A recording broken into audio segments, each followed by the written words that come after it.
कोकणातील प्रत्येक अपडेट जाणून घेण्यासाठी आजच माझे कोकणच्या सोशल मीडिया प्लॅटफॉर्मला लाईक, फॉलो आणि सबस्क्राईब करा.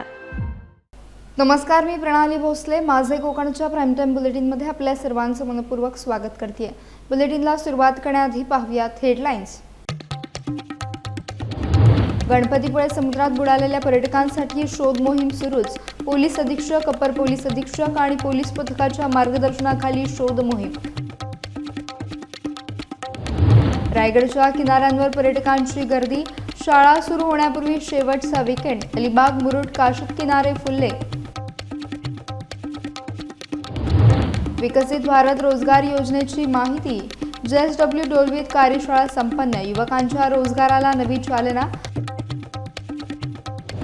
आणि मंत्री उदय सामंत यांची पत्रकार परिषद. ऑपरेशन टायगरसह अनेक मुद्द्यांवर केले भाष्य. पाहुयात सविस्तर वृत्त. रत्नागिरी जिल्ह्यातील प्रसिद्ध पर्यटन स्थळ गणपतीपुळे येथे शनिवारी सकाळी घडलेल्या दुर्दैवी घटनेने संपूर्ण जिल्हा हादरलाय. छत्रपती संभाजीनगर येथून पर्यटनासाठी आलेले 5 जण समुद्रात बुडाल्याची घटना घडली असून त्यांचा शोध घेण्यासाठी प्रशासनाकडून युद्धपातळीवर प्रयत्न सुरू आहेत. मिळालेल्या माहितीनुसार सकाळी सुमारे 10 वाजण्याच्या दरम्यान काही पर्यटक समुद्रात उतरले असता समुद्रातील पाण्याचा वेग, खोल भाग आणि लाटांच्या तीव्रतेचा अंदाज न आल्याने 5 जण समुद्राच्या आत ओढले गेले. घटनेनंतर परिसरात एकच खळबळ उडाली. बुडालेल्या पर्यटकांमध्ये आदित्य संतोष राऊत, अनिकेत बंडू हिवराळे, आनंद राजू नरवाडे, प्रेम दीपक आदमाने आणि यश रामेश्वर कांबळे यांचा समावेश असून हे सर्वजण बिडकीन, तालुका पैठण, जिल्हा छत्रपती संभाजीनगर येथील रहिवासी आहेत. घटनेची माहिती मिळताच पोलीस, जीवरक्षक, स्थानिक ग्रामस्थ आणि प्रशासन घटनास्थळी दाखल झाले. सध्या पोलीस अधीक्षक नितीन बगाटे, अपर पोलीस अधीक्षक आणि पोलीस पथकाच्या मार्गदर्शनाखाली कोस्ट गार्डच्या बोटी, स्थानिक मच्छीमारांच्या बोटी तसेच जीवरक्षकांच्या मदतीने शोधकार्य सुरू आहे. समुद्रातील जोरदार प्रवाह आणि प्रतिकूल परिस्थितीमुळे शोध मोहिमेत अडथळे येत असले तरी सर्व यंत्रणा समन्वयाने प्रयत्न करत आहे. आज गणपतीपुळे येथे समुद्र किनाऱ्यावर साधारणतः 10 ते 10:30च्या दरम्यान 19 छत्रपती संभाजीनगरचे बिडकीनचे काही मुलं ते समुद्रामध्ये पाण्यामध्ये पोहण्यासाठी उतरले असतात. त्यातील 5 जण वाहून गेल्याची घटना घडलेली आहे. सध्या कोस्टगार्ड आणि इतर मच्छीमार बांधवांच्या बोटींनी त्यांचा शोध सध्या सुरू आहे. पोलीस घटनास्थळी दाखल आहे. DSP नितीन बगाटे आणि आमची पूर्ण टीम या कार्यासाठी लागलेली आहे. बाकी मुलांना वाचवण्यात यश आलेलं आहे. बाकी 14 मुलं इथे सुखरूप आहेत. जे मध्ये मुले गेलेले आहेत त्यांचा शोध सुरू आहे ते असे की आदित्य राऊत, अनिकेत हिवराळे, आनंद नरवडे, प्रेम आदमाने, यश कांबळे हे 5 मुलं समुद्रामध्ये गेलेले आहेत वाहून. त्यांचा शोध सध्या सुरू आहे आणि पुढील तपास पोलीस करत आहे. शाळांच्या नवीन शैक्षणिक वर्षाला सुरुवात होण्यापूर्वीच्या शेवटच्या वीकेंडचा आनंद लुटण्यासाठी रायगड जिल्ह्यातील पर्यटन स्थळांवर पर्यटकांनी मोठी गर्दी केली आहे. विशेषतः अलिबाग, नागाव, मुरुड, काशिद आणि दिव्यागार येथील समुद्रकिनाऱ्यांवर पर्यटकांची अक्षरशः झुंबड उडाल्याचे चित्र पाहायला मिळत आहे. सध्या उन्हाचा कडाका कायम असल्याने पर्यटक समुद्र स्नानाचा आनंद घेत गारवा अनुभवत आहेत. तर लहान मुलांपासून ज्येष्ठांपर्यंत सर्वजण विविध वॉटर स्पोर्ट्स आणि मनोरंजनात्मक राईड्सचा आनंद घेताना दिसत आहेत. सुट्टीच्या अखेरच्या टप्प्यात मोठ्या संख्येने पर्यटक रायगडच्या किनारपट्टीकडे वळल्याने स्थानिक पर्यटन व्यवसायाला चांगली चालना मिळाली आहे. हॉटेल, रिसॉर्ट्स आणि स्थानिक व्यावसायिकांकडे देखील मोठी वर्दळ पाहायला मिळत असून समुद्रकिनारे पर्यटकांच्या उत्साहाने गजबजून गेलेत. रत्नागिरी येथे आयोजित पत्रकार परिषदेत राज्याचे उद्योगमंत्री तथा रत्नागिरी जिल्ह्याचे पालकमंत्री उदय सामंत यांनी विविध राजकीय आणि विकासात्मक मुद्द्यांवर भाष्य केले. यावेळी त्यांनी ऑपरेशन टायगर, उद्धव ठाकरे, राज ठाकरे तसेच MIDCच्या पाणी प्रश्नाबाबत आपली भूमिका स्पष्ट केली आहे. एक पहिली गोष्ट अशी आहे की ज्या पद्धतीने एक वातावरण तयार केलं जातं. आता काय पाऊस पाडला नाही हे पण काय उद्योगमंत्र्यांना पाडला नाही का? त्याच्यामध्ये जी कालची काय लोकांची मुलाखत मी बघितली त्याच्यामध्ये पहिली गोष्ट माणसाचं जीवनमान हे महत्त्वाचं आहे आणि म्हणून MIDCनं ऑल ओव्हर महाराष्ट्रामध्ये एक जो विषय होता तो क्लिअर केलेला आहे की जिथं आमच्या औद्योगिक वसाहतीमध्ये रेसिडेन्शियल एरिया आहे त्या रेसिडेन्शियल एरियाला देखील पाणी कमी पडणार नाही ही आम्ही भूमिका घेतलेली आहे. नवी मुंबई महानगरपालिका असेल, उल्हासनगर असेल, कल्याण डोंबिवली असेल, ठाणे महानगरपालिका असेल, मुंबई महानगरपालिकेचा काही भाग असेल, छत्रपती संभाजीनगर असेल, कोल्हापूर असेल, पुणे असेल, या मोठ्या इव्हन नागपूर असेल, या महानगरपालिकेनं जिथं MIDC पाणीपुरवठा करतं रेसिडेन्शियल, तिथं थोडं कपात करू, परंतु माणसाला जेवढं पाणी लागतं ते देण्याचा प्रयत्न MIDC सुरुवातीला करणार आहे आणि याच्यातनं इंडस्ट्री देखील बंद पडू नये ही भूमिका MIDC म्हणून माझी राहणार आहे. लोटेतली नेमकी सध्याची स्थिती काय आहे? नाही, पाण्याचं शॉर्टेजच आहे, त्याच्यामुळं काही पाणी हे कमी करण्यात आलेलं आहे. दुसरीकडे असं की आतापर्यंत लोटे MIDC ही जे कोयनेचं ओझल येत होतं त्याच्यावरच अवलंबून होत असले आपल्याला पाहायला मिळते. भविष्यात ही अशी स्थिती होऊ नये यासाठी काही प्रयत्न? नाही, याच्यामध्ये दोन फॅक्टर आहेत. स्रोतच जर आटला असेल नैसर्गिकरित्या तर त्याला माझे अधिकारी, मी किंवा कोणच काय करू शकत नाही. त्याच्यासाठी कोयना प्राधिकरणाशी मी आता बोलणार आहे, म्हणजे जलसंपदा मंत्र्यांशी बोलणार आहे आणि कोयनेतलं पाणी सोडून काही जर त्याच्यामध्ये मार्ग काढता आला तर उद्याच मी मुंबईमध्ये गेल्यानंतर तो काढणार आहे. दुसरीकडे असं की आता ऑपरेशन टायगर संदर्भात आता यशस्वी झालेले आहेत. भविष्यात असे कोणते आणखी ऑपरेशन्स राबवण्यात येणार आहेत ते किंवा काय? काल तुम्ही माझी मुलाखत बघितली असेल किंवा मी सांगितलेलं प्रेस कॉन्फरन्समधनं ऐकलं असेल की आता ऑपरेशन 1 सक्सेस झालं, ऑपरेशन 2 सक्सेस झालं. असं ऑपरेशन टायगरला जर आपण नंबर द्यायला गेलो तर 365 दिवसाचे 365 नंबर त्याला द्यायला लागतील, कारण रोजच प्रवेश आमच्याकडे होतात. मी आता जिल्ह्यामध्ये देखील सांगितलं की आमच्याकडे देखील अशी एक सिच्युएशन तयार झालेली आहे. जी काय आता UBTची लोकं असतील, जी काय विरोधातली आमचे महाविकास आघाडीतली लोकप्रतिनिधी म्हणून निवडून आलेले असतील, ते सगळे आमच्या संपर्कात आहेत. म्हणजे काय ते टायगर ऑपरेशन नाही, त्यांना विकासाला निधी पाहिजे, विकासाची कामं त्यांची थांबलेली आहेत, तो विकास आमच्याकडनं ते करून घेणार आहेत. त्याच्यामुळे अशी रत्नागिरी जिल्ह्यामध्ये देखील प्रवेश करणारे भरपूर आहेत आणि अशीच परिस्थिती महाराष्ट्रामध्ये आहे. उद्धव ठाकरे यांनी शिवसैनिकांना मुख्यमंत्री करू असं सांगितलं होतं आणि स्वतः मुख्यमंत्री झाले. आता देखील त्यांनी भावनिक आवाहन केलेलं आहे. ही खेळी म्हणावी लागेल की चूक म्हणावी लागेल? कसलं भाव? पक्ष सोडतो नाही म्हणाले. पक्षप्रमुख पद सोडतो पक्ष सोडून जाणार कुठं? हां, पक्षप्रमुखांचा राजीनामा देतो असं काही आरोप माझ्यावर होत असतील ते खरे असतील? आरोप कोणी केले? आरोप 4 वर्षापूर्वी आरोप म्हणण्यापेक्षा आम्ही पहिली वस्तुस्थिती सांगितली. त्याच्यानंतर 6 खासदार जे दिल्लीमध्ये UBTला बैठकीला उपस्थित नव्हते त्यांनी ही वस्तुस्थिती सांगितली.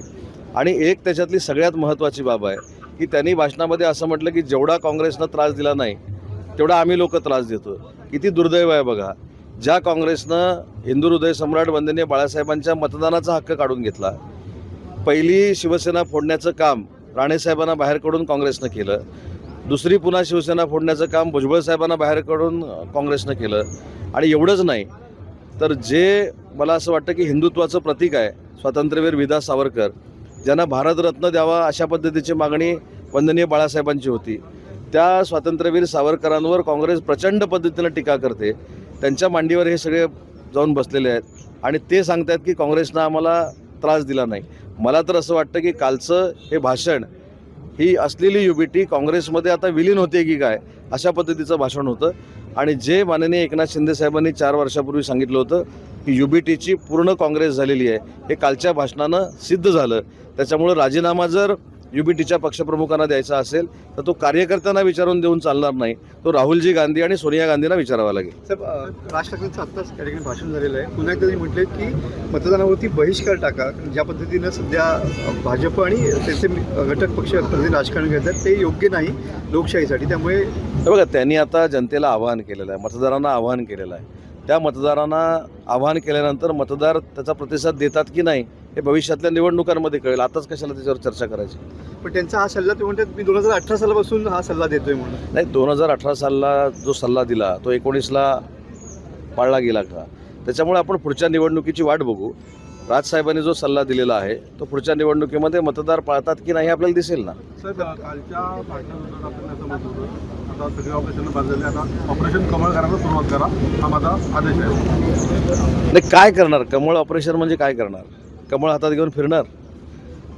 आज पहिली परिस्थिती अशी आहे की आपल्याच जिल्ह्याचे जे UBTचे नेते आहेत भास्करराव जाधव साहेब, त्यांनी जो मुद्दा मांडलेला आहे तो माझ्या दृष्टीनं अतिशय महत्त्वाचा आहे. आणि तोच आमचा मुद्दा होता 4 वर्षापूर्वी की बाह्य यंत्रणा काय करतात ह्याच्यापेक्षा अंतर्गत संवाद संपलेला आहे.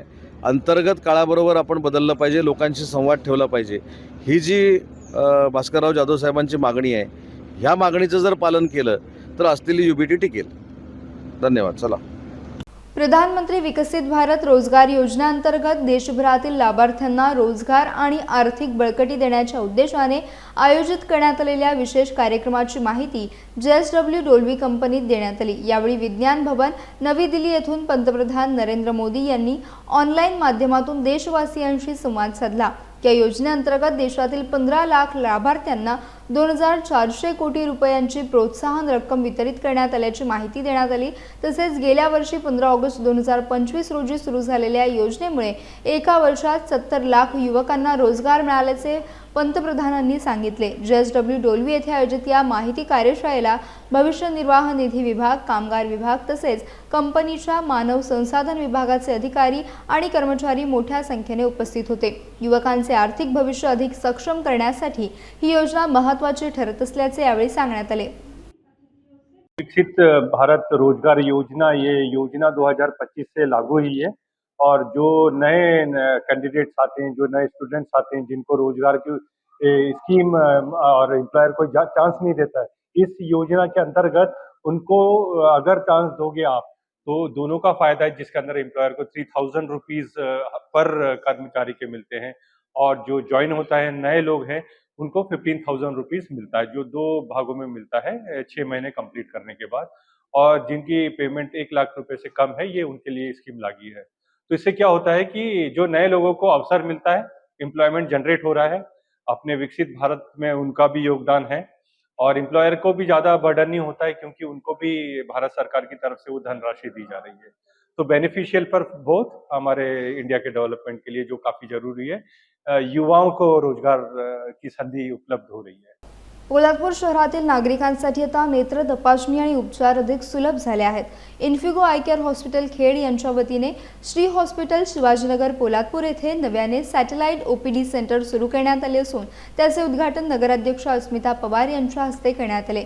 या केंद्रामध्ये मोतीबिंदू, ग्लुकोमा, रेटिना, कॉर्निया तपासणी, बालनेत्र रोग सेवा, चष्मा नंबर तपासणी तसेच अत्याधुनिक यंत्रणेद्वारे संपूर्ण नेत्र तपासणीची सुविधा उपलब्ध करून देण्यात आली आहे। उद्घाटनानिमित्त पहिल्याच दिवशी नागरिकांसाठी मोफत नेत्र तपासणी शिबिर आयोजित करण्यात आले होते। या शिबिराला पोलादपूरकरांनी उत्स्फूर्त प्रतिसाद देत मोठ्या संख्येने लाभ घेतला। नवीन सॅटेलाइट OPD मुळे महिन्याच्या पहिल्या आणि तिसऱ्या शनिवारी सकाळी 10 ते दुपारी 2 या वेळेत स्थानिक नागरिकांना दर्जेदार आणि परवडणारी नेत्रसेवा उपलब्ध होणार आहे। यावेळी नगरसेवक विनायक दीक्षित, डॉक्टर राजेश शिंदे, डॉक्टर मपरा, महेश निकम तसेच इन्फिगो आय केअर हॉस्पिटलची टीम उपस्थित होती। रायगड जिल्ह्यातील म्हसळा तालुक्यातील साळविंडे ताडाचीवाडी गावची कन्या कुमारी सानिका आरती अनिल काप हिने मुंबई विद्यापीठातून LLB अर्थात वकिलीचे शिक्षण पूर्ण करून मानाची पदवी प्राप्त केली आहे। अथक परिश्रम, जिद्द आणि चिकाटीच्या जोरावर मिळवलेल्या यशामुळे तिच्यावर अभिनंदनाचा वर्षाव होत आहे। कुणबी समाजोन्नती संघ मुंबई शाखा तालुका म्हसळाचे सहसचिव अनिल नारायण काप यांची कन्या असलेल्या सानिकाने प्राथमिक शिक्षण पार्ले टिळक विद्यालयात तर उच्च शिक्षण साठे महाविद्यालयात पूर्ण केले। त्यानंतर मुंबई विद्यापीठातून वकिलीचे शिक्षण यशस्वीरित्या पूर्ण केले आहे। सानिका सध्या MET संस्थेतून MBAचे शिक्षण घेत असून भविष्यात LLM करण्याचा तिचा मानस आहे। तिच्या उल्लेखनीय यशामुळे कुटुंबीय, नातेवाईक, ग्रामस्थ आणि हितचिंतकांमध्ये आनंदाचं वातावरण असून साळविंडे गावाच्या शिरपेचात आणखी एक मानाचा तुरा रोवला गेलाय। याचा बुलेटिनमध्ये वेळ झाली, इथेच थांबण्याची भेटूयात नवीन बुलेटिनसह। तोपर्यंत तुम्ही कुठेही जाऊ नका, पाहत राहा फक्त माझे कोकण।